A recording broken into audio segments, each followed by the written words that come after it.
Hey everyone, I am coming to you. As I stated, I wanted to come on today after reading the bill for myself and giving you a little bit of update.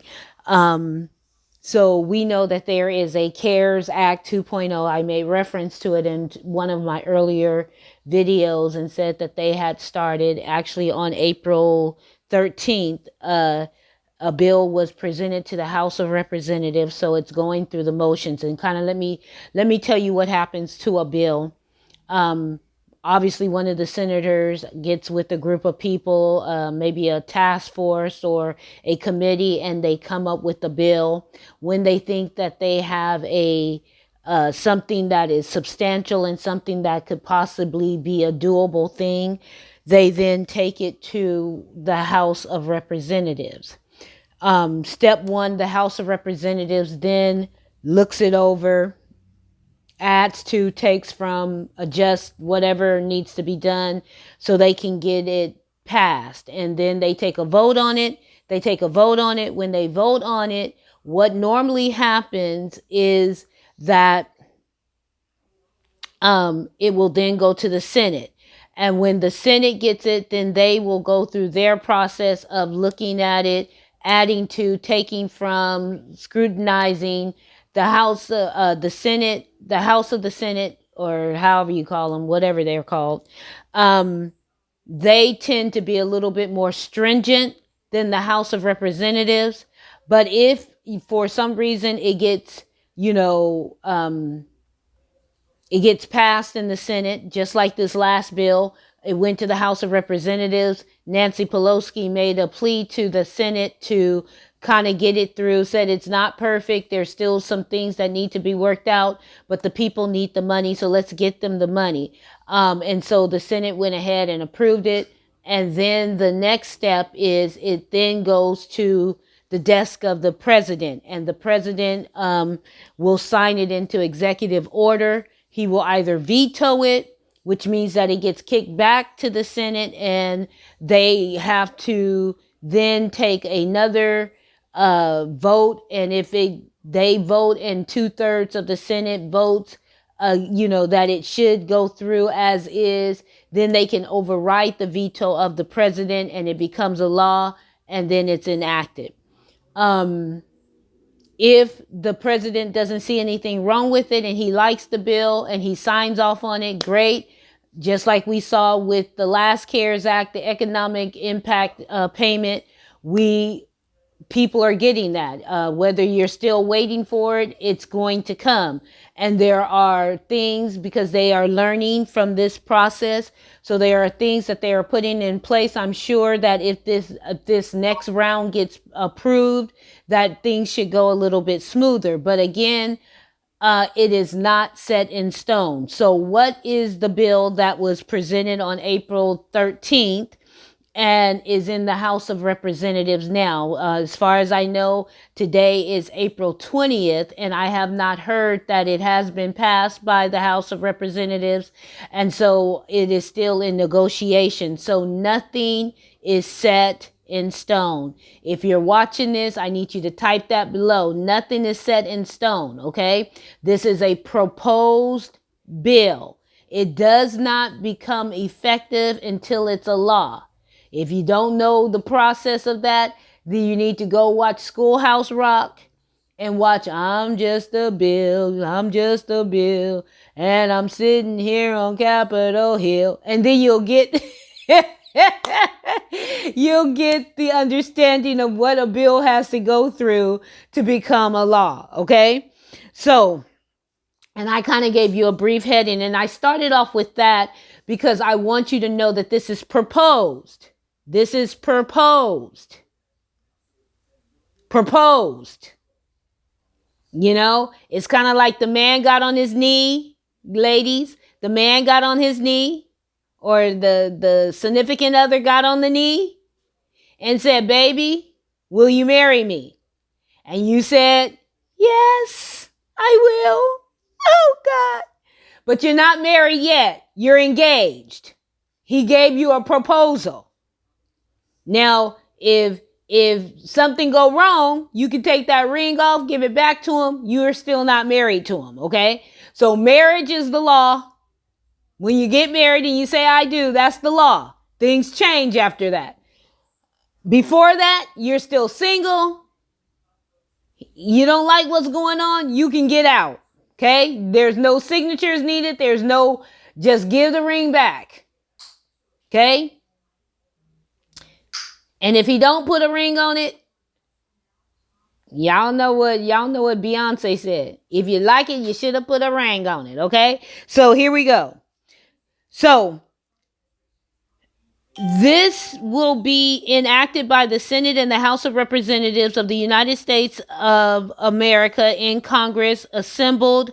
And this basically is the short of it. They are calling this next go round, if it gets approved and passed into law, they are calling this next go round Emergency Money for the People Act. Emergency Money for the People Act. And what this Emergency Money for the People Act proposes is that every citizen under the age or 16 and above, every citizen 16 and above will get a stimulus payment or an economic impact payment or emergency money for the people, by the people, for the people, by the people, okay? They will get, I'm trying to fix my little camera here. There we go. They will get $2,000 per individual. That seems like a wonderful thing. Now, it is understood that everyone that's getting this $1,200, married couples are getting $2,400. If you have dependents that are 17 and under, you got an additional $500, okay? So everyone is understanding that one-time stimulus payment may not be enough, especially since COVID is still around and many of the states are still shut down. Many of the cities are still shut down.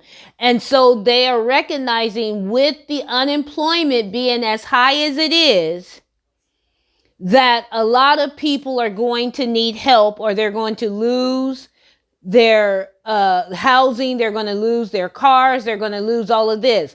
So again, my understanding of a stimulus package is to stimulate the economy. These payments don't really stimulate the economy in the fact that people go out to the malls and put money back into the economy, okay? People are not buying things with it. They're buying necessities with it. They're paying their bills. They're paying their rent. They're buying food. They're buying things that are necessary. Hey, thank you guys for watching. They're buying things that are necessary for them to stay afloat, to stay alive, to be able to do what it is that they need to do. So to me, that's not really stimulating the economy. When you're stimulating the economy, you're going out to restaurants, you're going out to malls, you're going and you're spending money on Amazon. You are saturating the economy and you're keeping the world afloat, okay? This is not keeping the world afloat. This is keeping individual families afloat. And I get it, because I want to make sure that I can take care of me and mine. I don't want to be homeless. I don't want to be out on the street. I don't want to be hungry, right? I want to make sure that I got food to eat, a roof over my head, clothes on my back, right? So I am not going to go out and take a vacation. I am not going to spend money frivolously in this time. Now, a lot of people, and I believe that I've said this before, a lot of people are being strategic and they're making investments during this time. They are making sure that when they walk out of this, that they walk out of this better than they walked in. And I get it, because you don't know when the next thing is going to hit, but our economy is taking a hit banks are closing and there's all kinds of stuff going on. So you got to be careful. I know a lot of people that are working on their credit. They're working on, their finances. They're putting themselves on budgets because this is changing the way that they are seeing things. This has awakened a lot of people to the fact that I need to be a little bit more knowledgeable about how money works, about how credit works, because what they're finding is that if I go get a loan and I got bad credit, I'm going to pay more for that loan than if I would take the time to fix my credit and have a higher credit score. So if you have a credit score of 700 or above, you're good. If you have anything under 700,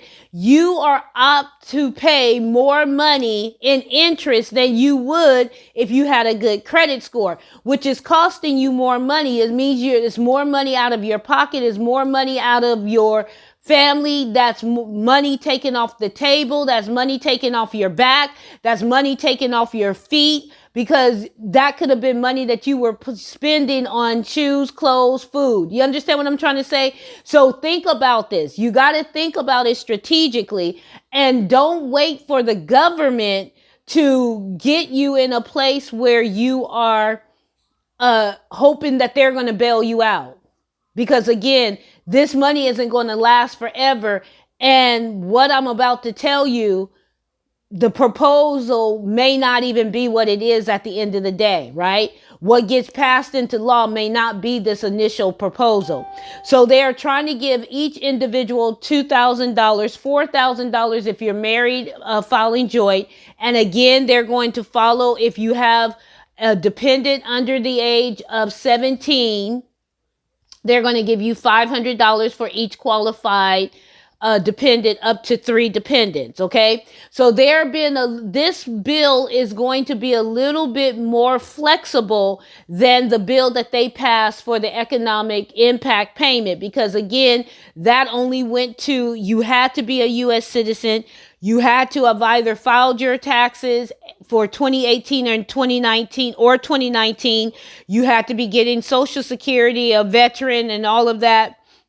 But they were very strategic. And if you were a dependent on somebody else's return, then you didn't get money. So now this next go around, they're saying, okay, look, that was a little bit harsh, because there are college students, there are other people that should have been able to get the money that wasn't able to get the money because they were a dependent, or wasn't able to get the money because we didn't have the proper information that we needed for them. And so they are making it they're trying to learn from their initial mistakes, which is a good thing, because that gives me hope in our government that they can learn from their mistakes and history will not repeat itself. Will it be perfect once it passes? If it gets passed? Absolutely not. There's still going to be some hiccups. There's still going to be some hangups. You got to remember, there's millions of people in the United States. Millions. And so it's not going to be flawless. And some of them are dead. I'm just saying. We know that they sent out checks to dead people. They got their checks before the people that were living and breathing and need the money got their checks. And so they're trying to figure out how to recoup this money and get this money back. But that's going to take billions of dollars to do that. So hopefully they learned their lesson and they stopped sending checks, because even in the Obama administration, when he did his stimulus payment, dead people, 70 million dead people got a check. They were dead. They don't need the money. And this time, there's a little bit more dead people, but they still got money. So hopefully they work that out. But it's $2,000 per individual. Again, 16 and up. $2,000 per individual. If you're married, filing joint, you get $4,000. If you're head of household or married and you have kids, you're going to get $500 up to 3 dependents. So that's $1,500 max that you can get. Okay. And these payments will begin 14 days after the law after this bill becomes law. So once it's signed into law, 14 days later, you should start to receive those payments. And these are going to be $2,000 payments every month for 12 months. And then they're going to do a revisit of the bill after 6 months to see if it needs to be extended or if it needs to be condensed. Because what they're saying is that it's based on the unemployment rate. And as long as the unemployment rate is high, then this money, they're going to make this money available. And it's going to be $2,000 per month for up to 12 months. Again, at 6 months, they're going to revisit and see if they need to extend it or if they need to bring it down, if they need the whole 12 months or not. I am thinking at the rate that things are going, we will see, because some states are reopening. And so that may mean that we start to have a outbreak again, because people will get relaxed and they will start to breathe on one another again. And again, if you have COVID or coronavirus, whatever you call it, if you're not showing symptoms, or if you have cold-like or flu-like symptoms, you may think, oh, well, it's just the flu or it's just the cold, and you don't go and get tested. And so now you have COVID and you're spreading it amongst your family and friends. And some, like I said, some states, California is holding the pike. They're like, look, we don't want an outbreak. We don't care what the president is saying. We're going to make sure that our citizens stay safe. So continue to practice social distancing, stay at home. We're not opening the borders just yet, because we've had cities like San Francisco, Los Angeles that are densely populated places, and they have been impacted heavily. And so I know San Francisco was one of the first cities to shut down, and I mean shut down. It shut all the way down. I have never seen San Francisco like that. They're not even letting tourists in. So it shut down. London, I'm with you, girl. You do you, baby. You do you, London. Mayor Breed. I'm right there with you, girlfriend. So yeah, she in there, she doing her job. She's trying to work with the state of California. She's trying to work with the nation to make sure that we have a beautiful city called San Francisco to go to when all of this is over and done with. And it's not a ghost town because everybody died of COVID. I'm just saying, we got to think, we got to be wise about this. You don't have it and you and yours are taken care of, but you don't know if you're going to walk outside into somebody's sneeze that had it. Come on, let's get real about this. It's airborne, okay? So anyway, off my soapbox. Back to the topic at hand. So $2,000 a month for 6 months to 12 months. Again, after 6 months, they're going to revisit and see if they need to stop, continue, or prolong. Okay. Or what I mean by prolong, they're going to see if they need to allow it to go for the 12 months or extend it further, or if they can bring it down and maybe only do the 6 months to 12 months and let that be the reason. It's really based on what the unemployment looks like. And I know that a lot of people at H&R Block, they just got released because they are streamlining and closing a lot of their offices. Even though the tax season is still going on, they're going to have a skeleton's crew. So there's thousands of people across the nation right now that are applying for unemployment because they used to work at H&R Block and it's already a seasonal job. And now they've been released because April 15th, April 17th was their last day. And so they are going and getting on unemployment and all of that. Some of them have other jobs, but still, when you think about it, they're missing that times. A lot of people had their hours cut.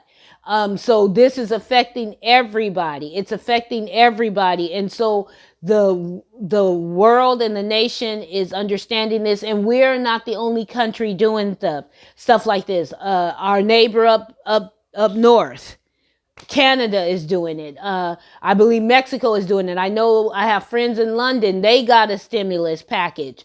They weren't happy about it. At least the one I talked to, he's like, 90 pounds. What's that going to do? But every country is trying to alleviate some of the burden because people, I know he's been sequestered and, not able to work for the past 6 weeks. He's not even been able to see his children. And so there's a whole lot going on here. And so our nation is not the only one doing this. It's across the board. It's across the world. And you just have to know what they're doing in your neck of the woods to see how that's going to affect you. But $2,000 is the proposed amount. $4,000 if you're married filing joint. And then $500 up to 3 dependents, 17 and under. And if you're 16 and over, you qualify to get this. Okay. So they're saying that you can be a U.S. citizen or a national resident or someone that is here working, whether you're documented or not. So again, this bill is opening up to some of the people that got dismissed from the last stimulus payment or the last economic impact payment. You will be included in this payment. So you definitely want to understand that. And they're using the criteria as a U.S. citizen or resident of the United States, described in the in Internal Revenue Service Code. That's what they're basing U.S. citizen or U.S. resident on. And you had to be in the States as of January 1st, 2020, and been 16 as of that date. So be in America, had worked in 2019, let me correct that, worked in 2019, whether you filed taxes or not, worked in 2019, and as of January 1st, 2020, be at least 16 years of age. Okay? And your taxable income does not go over or exceed the threshold amount, which, catch this, the threshold amount is $130,000. So every citizen in America, documented or not, every citizen in America that is working and eligible for this payment will get $2,000, $500 for each dependent under the age of 17, up to 3 dependents, or $4,000 if you're married filing joint, and get the $500 for each dependent. So an additional $1,500 on top of either $2,000 or $1,500 additional, maximum $1,500 for $4,000. Okay. And you will get this on a monthly basis for at least 6 months. Okay. And so if you make $130,000 for single, it's $130,000. For married, I believe is double that. So it would be the $260,000. Okay. So if you make 130 or less, 130,000 or less, you would qualify for this. So that kind of gives some of these people that make a little bit more that didn't qualify or got phased out of the economic impact stimulus payment that came out. This is saying that, look, we recognize that even though you might have made a little bit more money, you may not still be making that much money because your hours might have been cut. You might have been laid off. And so we're going to include all of these people. Now, if you made more than 130,000 in 2019 or 2018, whatever they're using to determine if you qualify for this payout, you will still you'll be in that phase out mode. And again, it doesn't say what the phase out mode is other than that you need to make less than 130,000 and less than 260,000. But I am sure they're going to have the phase out mode again and that maximum will be there. So you can't make more than this or you don't get it at all. I'm sure they will have that because, again, they are trying to get this to as many people. It's called Emergency Money for the People Act. Emergency money for the people. I also know that for those of you that are small businesses, they are trying to add an additional 200, I believe it's $250 billion. So because they're out of money. They're out of money. And I know I applied for mine and I haven't heard anything. I do know some people have said that people have gotten the money, but I also know that I made a mistake and I forgot to put the little statement on there to send me my grant money while they were still trying to approve my loan. And so I don't know. I put mine in on March 31st. And I haven't really heard anything. I know that I got my little confirmation number. So when I get off of here, I'm going to go and see if I can find out if I've been denied or if I got it or if it's being processed, where it is. Because I'm pretty sure that there is a long line, but the money has run out. So I'm just hoping that I kind of snuck in there and they got some money allocated for me because my small business absolutely needs it because, yeah, I'm just saying. Sister girlfriend hurting just a tiny tad bit in the business area. And so I need to be able to pay myself. I need to be able to take care of myself. And yeah, that's going to help me out. So if somebody from the Small Business Administration watching, can you please look up my name? Please tell me where I'm at. Okay. So that's what it is. Again, this is a proposed law. Nothing is set in stone. It won't be set in stone until the president signs off on it or vetoes it and the Senate has a 2/3 majority vote and brings it about. But I have this feeling. So now let me just talk the next few minutes about what my feeling is. I have this feeling that at the end of the day, what gets passed as law will not be as generous as this. I would be highly shocked if it stays at $2,000. I think it's going to be a little bit less, and because I'm just looking at what some of the other countries are doing, they're not giving out as much as we are, and you got to think about it. I was watching one other video on this, and he was breaking down the numbers. You're talking about millions of people getting $2,000. And if you just look at, let's say there's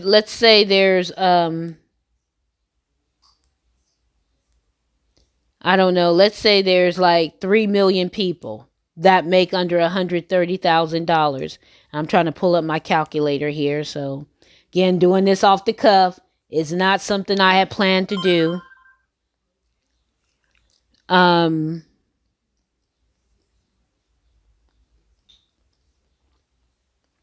So let's say 3 million people.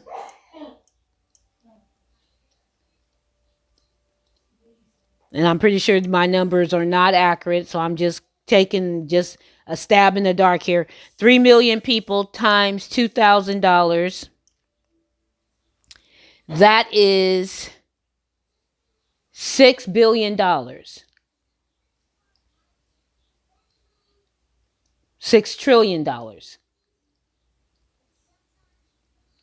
And so you got to look at that $6 trillion times 6 months. So you're looking at $36 trillion that our government, $36 billion that our government is saying that they're going to give out in 6 months. And I'm not even including if they have dependents or any of that. So you're looking at a lot of money, and we are already trillions of dollars in debt. They just did a $2.2 trillion CARES Act, right? Which puts us, we were 2 trillion in debt. Now we're 4 trillion in debt. Now they're talking about adding another 36 billion to that. And that's just the part for the people. That's just the part for individuals. That's not including the money that they're trying to do to get to small businesses, to bail out the air forces and the hospitals and all of that. So they're trying to get money to the hospitals so the hospitals can continue to do the work. They're trying to get money to keep the airlines afloat and bail them out. They are trying to bail out families. They're trying to bail out small businesses and entrepreneurs. So you think about, that's a lot of money. So I have a feeling at the end of the day, it's not going to be as generous as $2,000. I think it's going to be less. And again, whatever they give, because they're not saying it's going to count as income to you. So whatever they give you is going to be needed and necessary, because there are people in need and necessary. And, you know, I hope I'm wrong. I hope they look at it. They were like, you know what? Let's just do it because the people need it.